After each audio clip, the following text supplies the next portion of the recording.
ماحول اس بریفنگ کے دوران بھی بڑے یقینی طور پر بڑا اچھا رہا ہے کیونکہ لیڈر آف دی اپوزیشن خوش ہیں، مطمئن ہیں، اور ماحول اس پروگرام کا بھی بہت اچھا ہے کیونکہ زبیر صاحب اس لیے خوش ہیں کہ جنرل صاحب نے جو بات کی ہے وہ اصولوں کے تحت کی ہے اور ان کا خیال یہ کہ پرائم منسٹر کو ہونا چاہیے تھا. بہرحال بریفنگ ہو گئی ہے، یہ ایک میٹر آف اوپینین ہے کہ پرائم منسٹر تھے یا نہیں تھے. بٹ جنرل صاحب میں آپ سے اس لیے آغاز کرنا چاہوں گا کہ پرائم منسٹر کا فوکس رہا ہے اسی ایشو کے اوپر کہ ہم نے غلط طریقے سے ہم ایلائی بن گئے ہیں، اس پوری جنگ کے اندر ہم بنے اور ہم نے بڑا سفر کیا. $150 ارب کا ویسے ہماری پورے ملک کو اکانومی کو نقصان ہوا، اسٹیٹ انفراسٹرکچر، اس کے علاوہ 80,000 کے قریب شہادتیں ہیں جو پاکستان کے اندر ہوئی. اب امریکی فوج کا انخلا، پاکستان کہاں کھڑا ہے؟ دیکھیں پہلے والے پہ بات کرنی ہے کہ جنگ کے کیوں بنے تھے یا اس کو اب جانے دے تاریخ ہے. جی ہاں اوکے، پہلی بات یہ ہے کہ بٹ یو کین سے کہ پرائم منسٹر ٹھیک کہہ رہے ہیں غلط کہہ رہے ہیں. نہیں، پرائم منسٹر کا جو کنکلوژن انہوں نے ڈرا کیے ہیں وہ انٹائرلی درست نہیں ہے.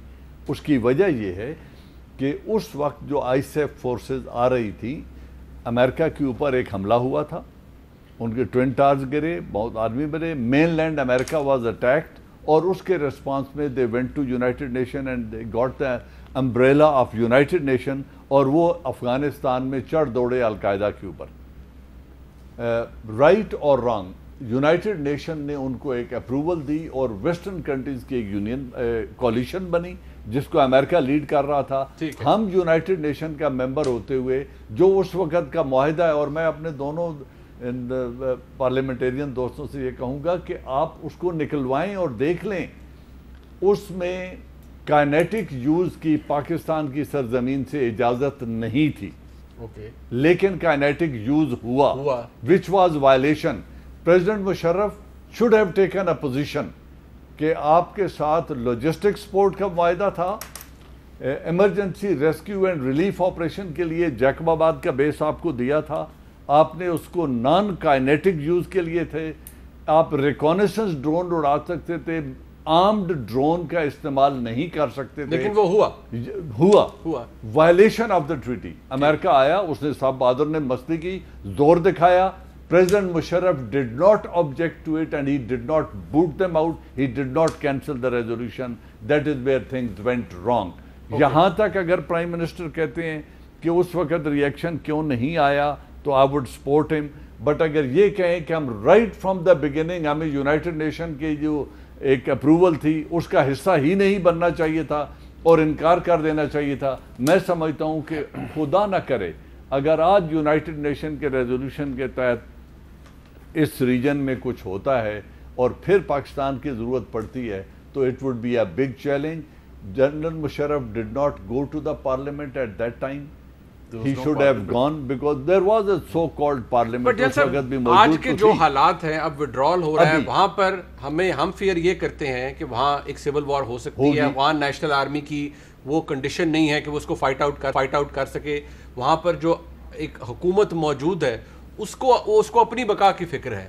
تو پاکستان کہاں کھڑا ہے؟ ہمیں کیا فیئرز ہیں، ہمارے کیا کنسرن؟ دیکھیں پاکستان کو پہلی بات تو یہ ہے کہ right away there is going to be a disorder, chaos and infighting ہوگی. ٹھیک ہے، اس میں تو اٹس اے رائٹنگ آن دا وال. اگر کوئی کہتا نہیں ہوگی، ہم کس طرح سے افیکٹ ہوگا پاکستان بہت برے طریقے سے افیکٹ ہوگا 3-4 چیزوں کی وجہ سے. پہلی بات یہ ہے کہ اگر یہ کچھ ہوتا ہے جو ہونے جا رہا ہے، کیونکہ اس وقت اور یہ بڑا بلڈی ہوگا ان نیچر، بڑا لیتھل ہوگا، کیونکہ جو اسٹیٹس کو فورسز ہیں، Ashraf Ghani and Afghan national army, they have been trained, they have been armed, they are very well equipped as compare to Taliban. دوسری طرف طالبان کو خود امریکہ نے لیجیٹیمائز کیا، ان کے ساتھ معاہدہ کیا ہے، ان کو مارنے، ڈیسیمیٹ کرنے اور اسموک آؤٹ کرنے آئے تھے اور ان سے ضمانت مانگی ہے کہ آپ ضمانت دیں کہ افغان کی سرزمین امریکن یا امریکن ایلائز کے مفاد کے خلاف استعمال نہیں ہوگی. اشرف غنی گورنمنٹ کو اس معاہدے سے باہر رکھتے ہوئے، تو جن فورسز کو امریکہ خود لیجیٹیمائز کر کے جا رہا ہے، اگر اشرف غنی یہ سمجھتا ہے کہ he can wish them away, ایسا ہونے نہیں جا رہا. تو جب یہ جنگ ہوگی اس میں 3-4 طرح کے ریفیوجیز وہاں سے لوگ نکلیں گے. تعداد کچھ بھی ہو سکتی ہے، 5 لاکھ بھی ہو سکتی ہے، 6 لاکھ بھی ہو سکتی ہے، 10 لاکھ بھی ایکسیڈ کر سکتی ہے. کوئی اتنی اچھی حالات نہیں ہے. اور لیکن اس وقت جو ایگزوڈس ہوگا یا وہاں پہ جو ریفیوجیز ہوں گے وہ 2-3 طرح کے لے ہوں گے. ایک تو وہ جو پناہ مانگ رہے ہیں امریکہ سے کہ ہم نے آپ کی مدد کی تھی, ہمیں امریکہ لے آؤ. Those who supported American coalition and Ashraf Ghani government, انہوں نے فارملی ریکویسٹ کی ہے امریکہ سے کہ ہمیں ویزے دو اور یہاں سے نکال لو. ایک بات. دوسرا جو یوتھ ہے جو باہر سے واپس آئی تھی اور افغانستان میں آباد ہونے کے لیے آئی تھی, یہ لوگ 20-25 سال ویسٹ میں ریفیوجیز رہے ہیں. They were seeing some future in Afghanistan. But there is a problem, نا جو آپ بتا رہے ہیں. There is a problem. یہ ہوگا. It's a serious problem.